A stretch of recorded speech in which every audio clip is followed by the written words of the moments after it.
How do I make sure I never marry a narcissist again? I'm a board certified divorce lawyer, and I get asked this question a lot from my clients, especially those that are exiting long-term, multi-decade toxic relationships. So I have 2 tips for how to make sure that you never marry a narcissist again. Tip number 1, never get married again. Just kidding. That's no good advice. But if you don't get married again, you'll never be married to a narcissist. But let's talk about tip 2, the real advice here. If you've been married to a narcissist, especially in a long-term marriage to a narcissist, the best way to avoid repeating is to, number 1, get a great therapist, and number 2, learn as much about this stuff as you can.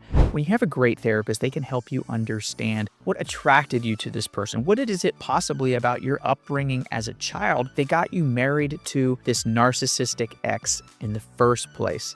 Oftentimes, it really goes back to childhood. Many of my clients that marry a narcissist realize in retrospect that they kind of married their dad. So a great therapist can help unwind all of that stuff. When you take what the therapist does with you and you add your own education and research, you can kind of come up with a narcissist detector. You will see these people from a mile away, like I do as a divorce lawyer. When you can see the unhealthy habits that got you into the relationship and what are the common traits of these people, it's much easier to stay away from them.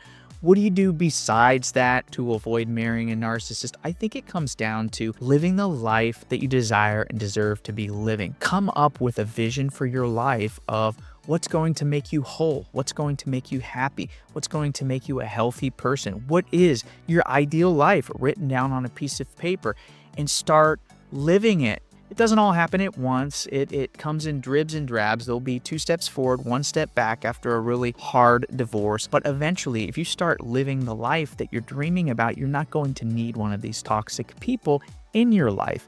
And when you find somebody else, a romantic interest, it's going to be because they fit into your life instead of you having to fit your life into theirs. And that's really where the success in life, where the success in relationship comes from, being able to develop that confidence that you don't need this other person. And that's where all the magic happens, when you realize that you do not need this other person in your life. You only accept new relationships when they can enhance your life. I hope this has been helpful. Hope it's been uplifting. Like and subscribe for more of this content. Catch you next time.